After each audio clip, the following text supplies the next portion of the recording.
dans la suite de ce qu'on a dit sur les adolescents, ben, on va continuer, mais on va élargir sur le fonctionnement, non plus simplement des adolescents, mais le fonctionnement de tous les humains, y compris les adultes. Voyez. Et il est important de comprendre comment nous fonctionnons nous-mêmes, comment les autres fonctionnent, pour pouvoir gérer les relations avec eux. Ça vous servira dans tous les domaines de votre vie, la vie familiale, la vie professionnelle, parce que dans tous les moments de votre vie, vous aurez à gérer des relations avec des personnes. Donc il faut savoir qu'il y a 4 modes de fonctionnement différents dans l'humanité. Il n'y en a pas 5, il n'y en a pas 6, il n'y en a pas 7, il n'y en a pas 8, il n'y en a pas 3, il y en a 4. C'est ce qu'on appelle les 4 tempéraments. Est-ce que vous avez déjà entendu parler des tempéraments? Vous connaissez un petit peu? Donc, hein? Pourquoi vous rigolez? Non, parce que Louis il dit qu'il connaît pas, et déjà hier on lui a posé une question, il connaissait pas. De toute façon, toi tu connais rien. D'accord. Non, mais c'est important justement de bien savoir déjà ce que c'est qu'un tempérament, de déterminer quel est le nôtre, et ensuite bien de voir un petit peu les compatibilités ou les incompatibilités entre les tempéraments. Voyez. Quel est le tempérament qu'on peut supporter, ou qu'on peut supporter comme ça de temps en temps, ou quel est le tempérament qu'on peut supporter tous les jours, 24 heures sur 24. Voyez.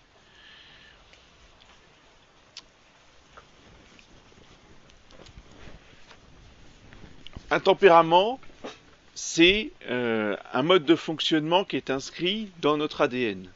Donc il faut savoir, il faut s'enfoncer ça une fois pour toutes dans la tête. Vous ne changerez pas le tempérament des autres. Que ce soit vos enfants, que ce soit votre mari, que ce soit votre femme, que ce soit votre père, que ce soit votre mère, ils seront toujours comme ça jusqu'à la fin de leur jour. Parce que pour modifier ça, il faudrait modifier l'ADN. Bon, aujourd'hui c'est possible, mais bon, jusqu'à très peu de temps, c'était pas possible. Et de toute façon, même si c'est possible techniquement, eh bien, il faut pas y toucher. Comment? Ouais, bien sûr, oui, non, mais évidemment. C'est comme il n'y a pas le droit de cloner non plus, mais il y a longtemps. Ouais, ouais, bien sûr. Il y a longtemps que ça se fait, hein, mon garçon. Bien sûr que si. Mais seulement on le dit pas. Ça se fait dans le secret des laboratoires. À partir d'une cellule, oui.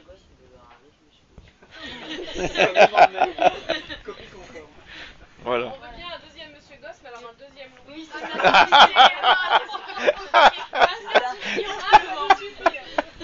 Ça, là, t'as cherché, là. Tu l'as trouvé, c'est normal. Bon, on passe à autre chose. Voilà. Donc, si vous voulez, les tempéraments, c'est ça. C'est notre façon de réagir par rapport au monde extérieur et par rapport aux autres. Nous n'aurons pas le temps matériel de voir tous les tempéraments. Donc j'en ai choisi 2 au hasard, parce que il n'y a rien de personnel là-dedans. Je ne vise personne, surtout que je connais pas beaucoup de monde cette année, donc ne vous sentez surtout pas visé personnellement. Il a fallu que j'en choisisse 2, j'en ai choisi 2. Le premier que j'ai choisi, c'est le tempérament mélancolique.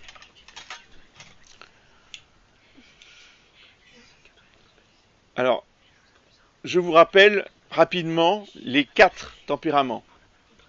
Le sanguin. Alors le sanguin, il est enjoué, il est sociable, il est optimiste, il est joyeux, il est spontané, il est extraverti. Il est bavard, mais il est aussi vaniteux et instable. C'est-à-dire il change tout le temps. Ah, en fait, vous donnez toutes les trucs sympas au départ, et puis après les... Toujours. Parce qu'il faut toujours être positif. Donc ça, c'est un grand principe. Il faut toujours commencer par le positif, les qualités, les choses bonnes, parce que c'est ça qu'on développe. Alors évidemment, il ne faut pas faire l'impasse sur les défauts, parce que les défauts, on en a tous, et on a des faiblesses. Mais si vous mettez la loupe sur les défauts, c'est démoralisant, c'est démobilisant. Vous voyez, en fait, on vous coupe les jambes, quoi. Tandis que si on vous dit, regardez toutes les choses bien qu'il y a en vous, et c'est ça qu'il faut développer, là, c'est encourageant. Et c'est très important d'encourager. Le mélancolique, lui, eh bien, il va être distant, profond, analytique, introverti, taiseux. Mais en même temps, artiste, sensible. Comment ? Taiseux, qui se tait. Ah oui. Là, vous irez voir dans le dictionnaire. Comment ? Les mélancoliques. Le mélancolique. Mais en même temps, une grande sensibilité, on va voir après, c'est le sujet de ce soir. Le bilieux, alors lui il est tenace, il est ambitieux, il est jusqu'au boutiste, il est dirigiste, il est, vous voyez, colérique, mais en même temps extrêmement débrouillard. Le type même de bilieux, c'est Napoléon. Voilà, Napoléon était un bilieux. Jules César était un bilieux. Le flegmatique, alors lui, ouais voilà, c'est ça, c'est le calme, soumis, tranquille, qui aime son confort avant tout, une forte tendance à la paresse. Flegmatique. Mais en même temps, si vous voulez, bon, c'est un très bon second. C'est quelqu'un qui va toujours mettre de l'huile dans les rouages. C'est quelqu'un qui va être très endurant à la critique. Il va pas exploser comme le sanguin ou comme le bilieux. Il va pas se mettre en colère. Il va minimiser toute chose. Et c'est très très sympathique d'avoir un flegmatique vertueux dans son équipe. Parce que évidemment, le rôle de la vertu, ça va être de lutter contre les défauts du tempérament et d'augmenter les qualités. La personne qui se laisse aller à ses défauts de tempérament, ben évidemment, on tombe dans les caricatures et on va arriver à des choses assez insupportables. Pour tous les tempéraments. Vous voyez, il n'y a pas un bon tempérament et puis un mauvais tempérament et puis des tempéraments neutres et tout. Non, ils sont tous bons et ils sont tous mauvais. Ça dépend de quel côté on les prend. Voilà. Donc, à nous de développer le bon côté de notre tempérament.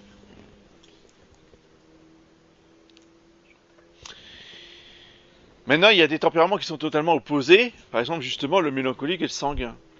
Le mélancolique ne supporte pas le sanguin. Parce que le sanguin, il faut toujours qu'il rigole. Et puis, c'est toujours... Le sanguin, si vous voulez, se lève tous les jours avec le soleil. Voyez, le mélancolique, il se lève tous les matins, il pleut et il grille. Oh, puis la vie, c'est dur. Hein, voyez, et l'autre qui rigole à côté de lui, ça l'énerve.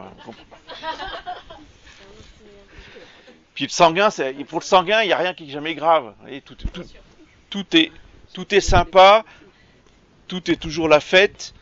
Bon, ça va un peu, mais quand on a un tempérament opposé, vous voyez, ça le fait pas. Le mélancolique, lui, il est penseur, je vous ai dit, il se tait, il est silencieux, il planifie, il est lent à réagir, c'est-à-dire qu'il est secondaire. Et un sanguin ou un bilieux va être primaire, c'est-à-dire qu'on va lui dire quelque chose, il va réagir aussitôt. Et vous allez avoir la réaction immédiate. Vous saurez très bien à quoi vous en tenir. Tandis qu'avec le mélancolique, non, avec le flegmatique, il ne se passe rien non plus. Vous voyez, ça peut durer des jours, puis tout d'un coup, boum, vous avez l'explosion, vous dites, oh là, mais...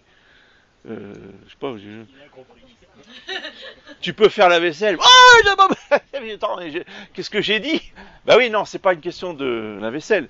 C'est une question de, il y a 6 jours en arrière, vous lui avez dit ceci, cela, et depuis il a ruminé, et puis ça explose, mais 8 jours après, avec sur quelque chose qui n'a rien à voir. Eh oui. Donc, si vous voulez, ça c'est un mode de fonctionnement qu'il faut décrypter, dont il faut tenir compte. Parce que c'est en comprenant l'autre, si vous voulez, quand on aime quelqu'un, quand on aime ses enfants, Quand on aime son conjoint, il faut aimer son fonctionnement. Et il faut aimer ses défauts. On épouse des défauts. Très important.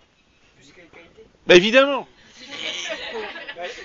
Parce que les qualités, tout le monde est amoureux des qualités. T'as une femme extraordinairement serviable, extraordinairement gentille, etc. Tout le monde va l'aimer. C'est pas ça.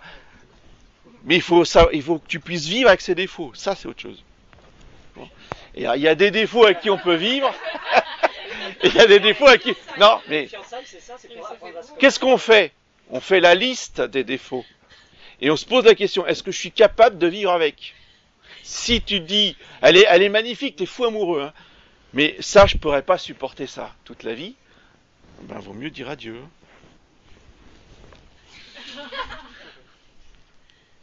Donc, je continue.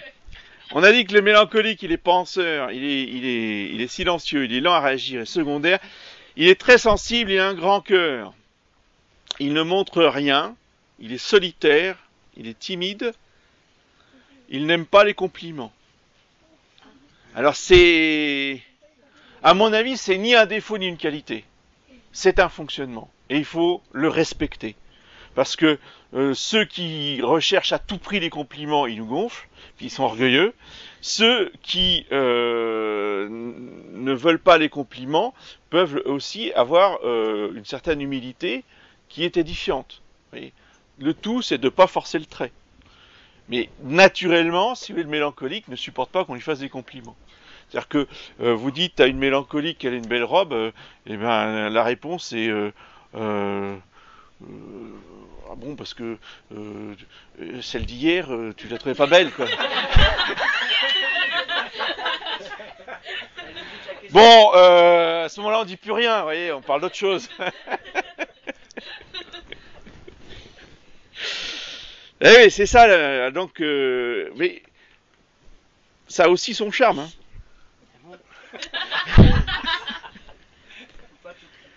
Voilà. Bon, là, le défaut, là, par contre, du mélancolique, c'est qu'il a une image négative de lui-même. Il est toujours nul. C'est quand même embêtant. Hein. Et on en connaît comme ça. Hein. Je se trimballe avec des 17 sur 20 en études supérieures, mais il est nul. Et il n'arrivera pas. Hein. Non, je vous assure, je vais me planter. De toute façon, c'est fichu, j'aurai pas mon diplôme.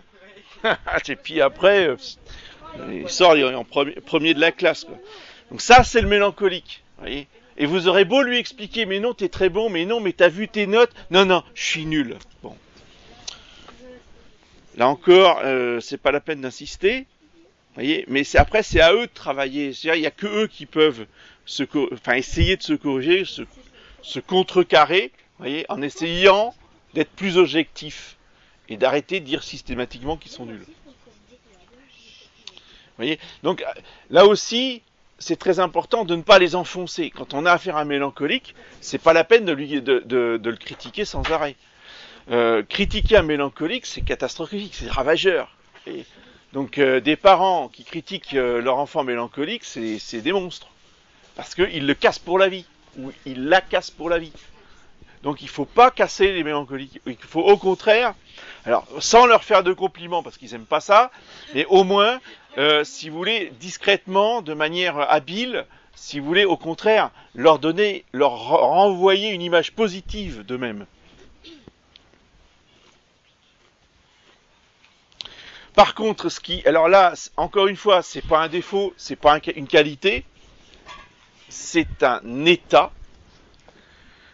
Le mélancolique aura toujours de la tristesse en toile de fond de son cœur et de son âme.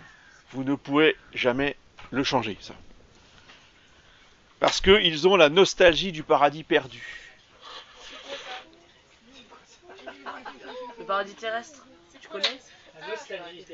Parce que inconsciemment, ils ont le sens très aigu de la perfection. Le sanguin, c'est vraiment pas son problème. Lui, du moment qu'on rigole, il s'en fout de la perfection. Le mélancolique, il n'a qu'un idéal, c'est de faire les choses parfaitement et que tout soit parfait. Ouais, or, quand il regarde autour de lui, il ne voit qu'imperfection. Donc il est triste. Donc sanguin et l'autre, ça va pas du tout ensemble. Ça va pas du tout ensemble. J'aurais pas dû me marier. Non, c'est pas ça. C'est que après, si vous voulez, on parle des tempéraments bruts là.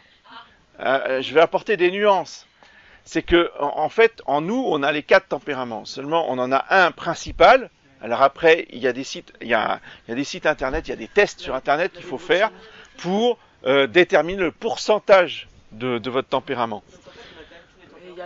Oui, mais alors tu peux avoir, si tu as 95% de bilieux ou de sanguin, et puis tu as 2% de mélancolique, si tu veux, ton côté mélancolique, ça existe quasiment pas, mais tu l'as un peu en toi quand même. Tu vois, mais tu as des personnes qui ne sont que 50% flegmatiques, et puis qui vont avoir 40% de bilieux. Donc, entre les deux, si tu veux, ils vont pouvoir s'équilibrer. Tandis que quelqu'un qui est 98% flegmatique, ben, il aura du mal. Tu vois. Bon, donc, pour répondre tout de suite à votre question, là, qui est quand même un peu embêtante, c'est que, en fait, un mélancolique ou une mélancolique peut être avec un sanguin dans la mesure où, en même temps que vous êtes mélancolique, vous aurez un côté sanguin. Et que lui, en tant que sanguin, aura un certain pourcentage de mélancolie. Et comme ça, vous pouvez vous comprendre. Oui. Mais la première rencontre, c'est attends mon chéri, on va les faire. Un test et on voit les pourcentages. Voilà. C'est pour ça qu'il ne faut pas avoir de coup de foudre. Ce que je dis tous les ans entre braises, ne tombez jamais amoureux ou amoureuse. Ça, c'est la pire des choses qui puissent vous arriver. Et un sanguin, ça peut aller avec un sanguin? Pas forcément. Parce que sanguin et sanguin, c'est big bazar, tu vois, c'est grand désordre. Mais qu'est-ce qu'on rigole? Mais c'est le bazar. Donc, c'est compliqué de se marier. C'est pas compliqué. C'est juste, ça demande juste un peu de réflexion, c'est tout. Et pas foncer tête baissée sur la première qui passe. C'est ça le but. Et c'est ça aussi le but des fiançailles. C'est pour ça que l'Église vous impose un certain nombre de mois de fiançailles, justement pour travailler ces questions-là. Voyez ? Et pas uniquement se baser sur des critères qui sont, si vous voulez, peut-être intéressants, mais pas du tout essentiels et qui peuvent vous rendre tout à fait malheureux par ailleurs. Style la famille, l'argent, la situation, etc. Ça passe en second plan. Voyez. Si le but du mariage, c'est uniquement faire un bon parti sur le patrimoine ou sur le salaire, ben, vaut mieux pas se marier. Excusez-moi, mais là, c'est pas comme ça qu'on fonde une famille chrétienne. Hein. Parce que ça veut dire malheur, infidélité, etc., etc. Si vous voulez. Donc c'est pour ça que l'Église ne veut pas, enfin fait tout pour éviter ce genre d'union. Et elle fait une formation de plusieurs mois pour que les fiancés construisent leur vie sur des bases solides, des bases sérieuses et des bases spirituelles. Comment ? Il n'y a pas beaucoup de prêtres qui font ça. Ça, ben, j'ai pas été voir les confrères, donc je peux pas vous répondre. Moi, je sais ce que je fais, c'est tout. Vous demanderez à votre sœur, parce qu'on a bien travaillé avec votre sœur. Non, il a 44. Mais 3 fois sûr. Non, il en a 47. Ouais, au-dessus de 50. Ouais, non, Comment ? Oui, c'est pas tellement une question de foi, parce que on peut voir 3 fois, puis entre-temps se correspondre ou se téléphoner, et puis qu'il y ait du travail de fait. Hein. Bon, donc vous avez compris que le mélancolique est quelqu'un qui va toujours chercher la perfection, qui a un sens aigu du parfait. Alors, les qualités, les côtés positifs qu'il faut absolument développer et encourager chez le mélancolique, c'est qu'il est calme, réfléchi, profond, résolu, tenace quand il est convaincu. D'où l'importance d'avoir des convictions. C'est vrai pour tout le monde, c'est encore plus vrai pour le mélancolique, parce que le mélancolique est fragile. Le mélancolique est quelqu'un, si vous voulez, c'est un peu de la porcelaine, à cause de ce souci de perfection. D'où l'importance pour ces personnes-là d'avoir des convictions solides. Ils vont être analytiques, c'est-à-dire qu'ils n'ont pas, une intelligence de synthèse, ils font pas les synthèses, ils font les analyses.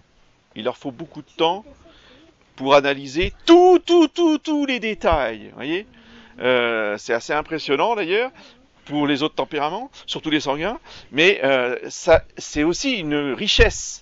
Parce que justement, quand nous on dit bon, ça va, bon en gros ça va quoi, bon d'accord. Ah non, mais eux ils sont là à faire la liste, voyez, de tous les petits détails qui vont pas, de tous les petits détails qui pourraient arriver, voyez, voilà.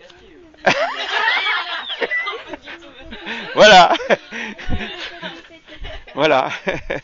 Ben non, enfin ça peut le devenir et on peut le voir comme ça.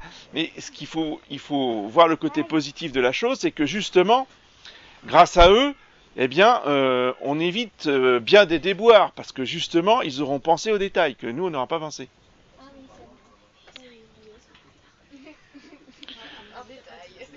Ensuite, eh bien, ce sont des bosseurs, ce sont des travailleurs.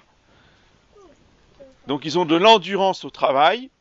Vous voyez, c'est pas comme le sanguin ou le phlegmatique qui a un poil tous les matins qui pousse très très long. Vous voyez. Ce sont des personnes qui sont aptes à faire des recherches, sont des chercheurs, justement à cause de leur côté analytique et la recherche des détails. Ils ont beaucoup de compassion envers les autres. Ils sont pieux naturellement. C'est le profil typique du moine, de la moniale, de la religieuse contemplative. Et c'est souvent les mélancoliques. Et c'est souvent chez ce tempérament qu'on trouve les génies, voyez. Les génies musicaux, artistiques. Mozart était un mélancolique, je crois bien. En tout cas, Michel-Ange en était un. Vous voyez, et des grands artistes comme ça étaient des mélancoliques.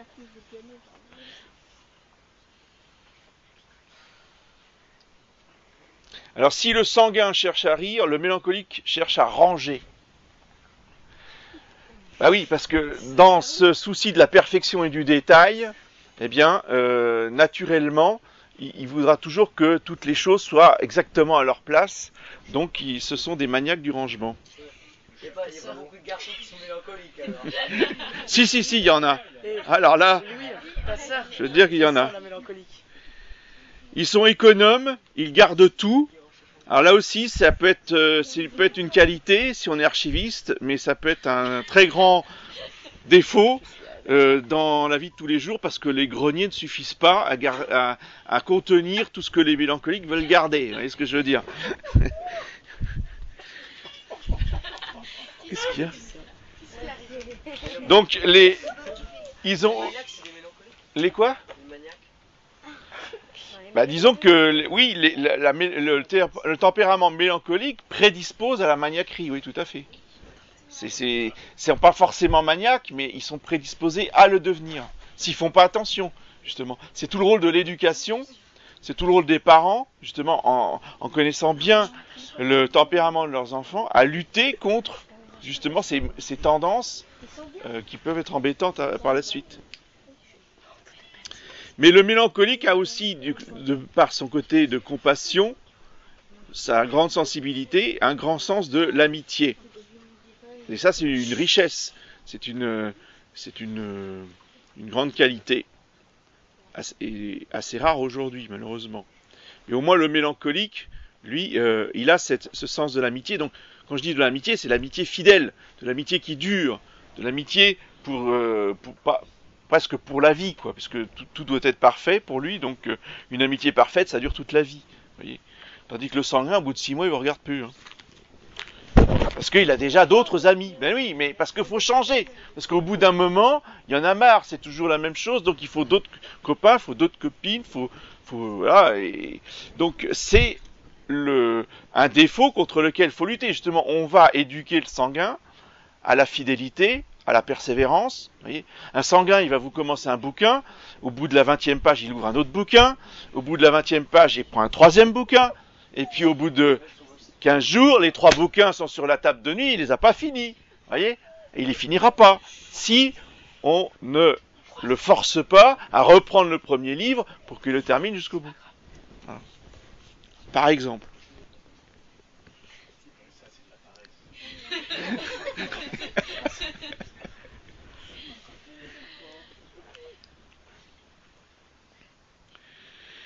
Mais le mélancolique peut aussi, à cause, se laisse envahir par la tristesse, il peut lui aussi tomber dans la paresse. Voyez, alors c'est pas la même paresse que le sanguin, c'est pas la même paresse que le flegmatique, c'est la paresse de mélancolique, qui le prédispose aussi. Alors là, c'est un défaut du tempérament, et c'est pourquoi il faut être attentif et je dirais intervenir avant de voir les symptômes arriver. C'est un tempérament prédisposé à la dépression nerveuse.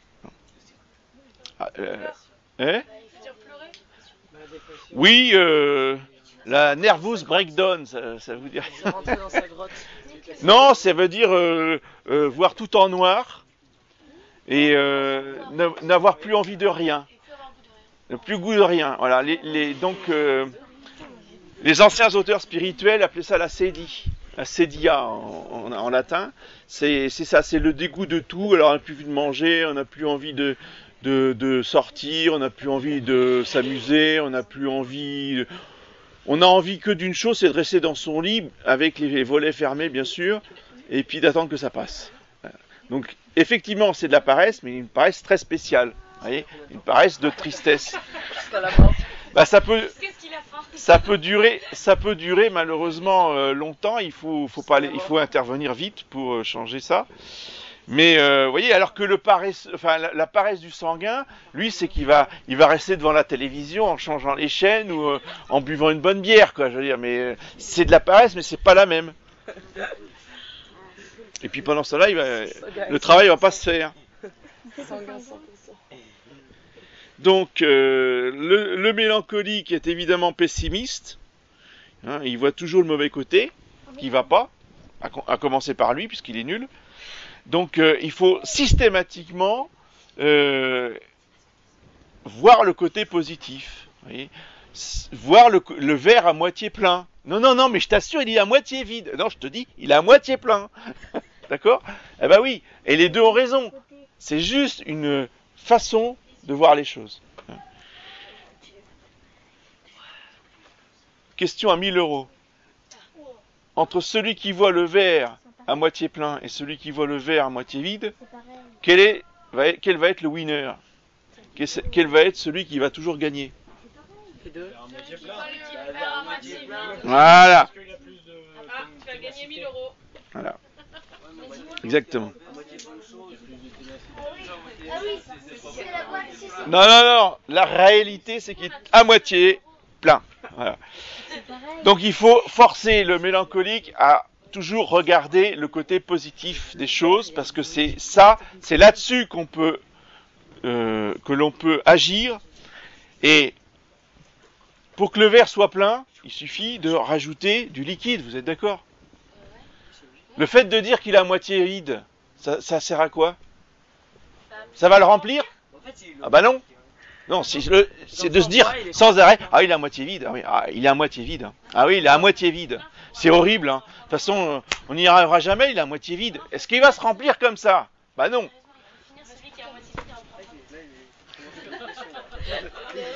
En fait, c'était mon idée, quoi, mais personne n'a entendu. La tendance du mélancolique est aussi d'être narcissique et égocentrique. C'est-à-dire qu'il se préoccupe beaucoup de lui-même. Voilà, moi. Donc il faut absolument retourner le centre d'intérêt vers les autres. Il faut se préoccuper des autres. Et justement, il faut utiliser la qualité du tempérament qui est la compassion pour les autres pour et éviter de tomber dans le défaut du tempérament qui est le narcissisme. Vous voyez, il faut beaucoup plus, et les mélancoliques sont très bons pour ça, vous voyez, consoler les autres plutôt que de s'apitoyer sur eux-mêmes.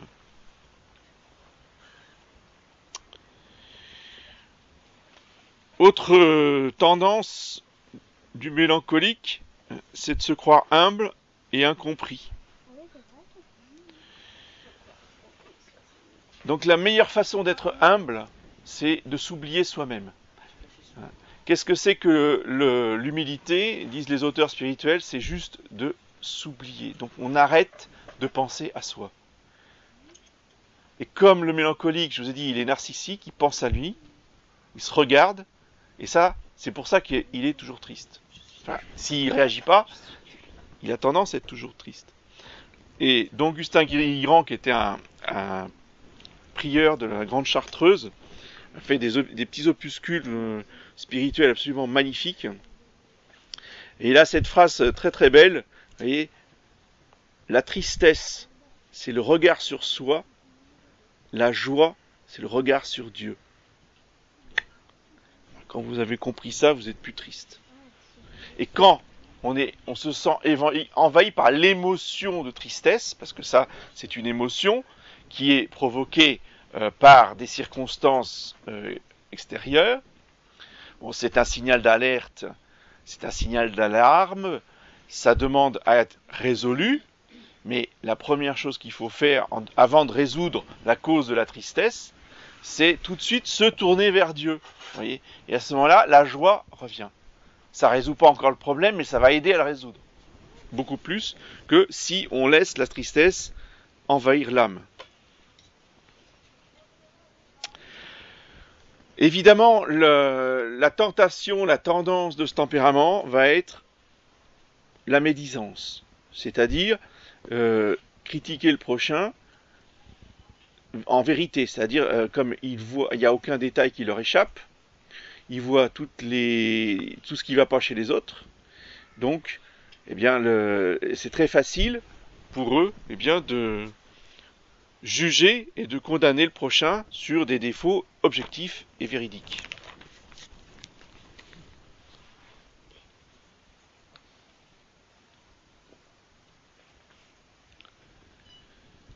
Quand le mélancolique parle, je vous ai dit qu'il parle peu, il est silencieux. Eh bien, quand il parle, le peu qu'il parle, il le regrette aussitôt. Parce qu'il a mal dit, parce qu'il s'est mal exprimé, parce qu'on ne va pas le comprendre. Donc la prochaine fois, il se dit, je ne parlerai pas. C'est très très dur de faire parler un mélancolique. Donc dès qu'un mélancolique nous parle, il faut surtout l'encourager, surtout lui dire qu'on a bien compris ce qu'il a voulu nous dire. Voyez, reformuler aussi ce qui a été dit. Bon, c'est bien ça que tu as voulu dire. Oui, c'est ça que j'ai voulu dire. Et ça le rassure. Il faut s'adapter, voyez, à ce fonctionnement qui peut être très pénible pour eux-mêmes.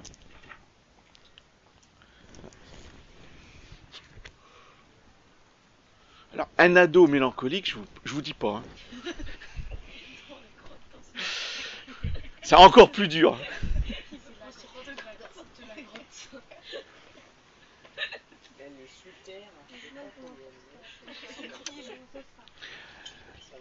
Le mélancolique a tendance, l'enfant, le jeune mélancolique, a tendance à ne jamais finir ses devoirs parce qu'il est trop lent, il veut trop bien faire. C'est pas parce qu'il n'y arrive pas, c'est pas parce qu'il comprend pas, c'est juste parce qu'il est trop lent dans son perfectionnisme. Voilà. C'est un idéaliste et un rêveur. Donc comme pour beaucoup de situations, vous voyez, il faut toujours revenir à la réalité. La réalité objective, elle n'est pas aussi noire que ce que tu imagines, mais elle n'est pas aussi rose que ce que tu imagines non plus. Alors, elle est pas aussi. Quand vous parlez à un mélancolique, vous dites elle n'est pas aussi noire que ce que tu me dis. Et puis quand vous adressez au sanguin, non, elle n'est pas rose comme tu me le dis. Voyez, elle est juste dans des nuances de gris, de blanc et de noir.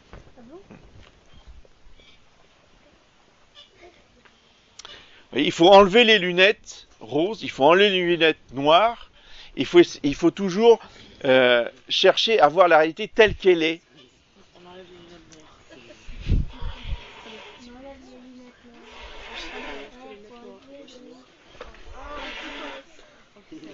Enfin, le dernier défaut du mélancolique, il est susceptible parce qu'il manque de confiance en lui.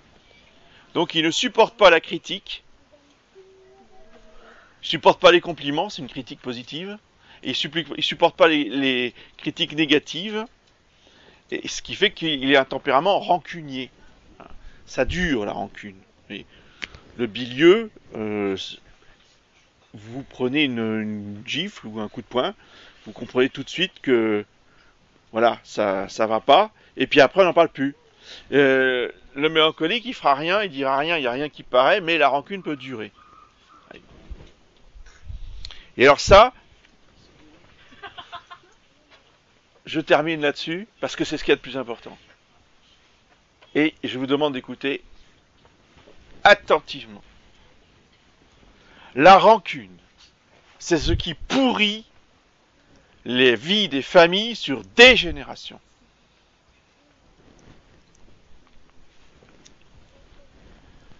Ça pourrit la vie des familles sur des dizaines d'années. Au niveau des frères et sœurs, au niveau des enfants, des oncles et des neveux.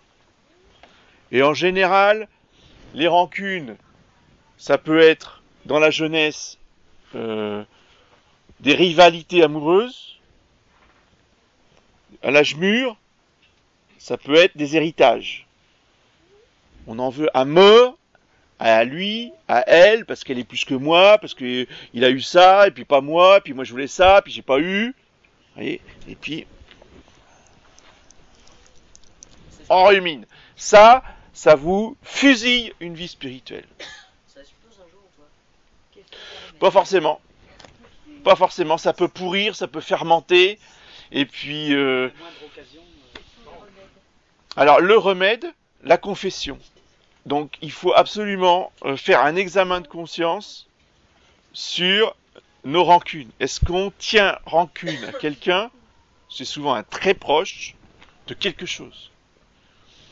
Pour lui pardonner du fond du cœur. Donc sans confesser, mais pas mon père, bon, je me confesse, j'ai tenu rancune, voilà, pour non. Il faut vraiment le faire sérieusement et du fond du cœur et sincèrement, voyez, et s'en accuser en disant bien le nombre d'années qu'on a tenu rancune et tout ce qu'on a fait, peut-être pour se venger. Par rapport à cette rancune. Il faut guérir ce mal, ce chancre à la racine. Parce que ça bloque complètement la grâce. Et il y a beaucoup de personnes qui stagnent spirituellement, surtout des mélancoliques, mais pas que, à cause de ces rancunes tenaces, de ces rancunes familiales, qui durent parfois des années et des années et des années. Donc, vous voyez combien il est important de se connaître, voyez, et de connaître le tempérament mélancolique.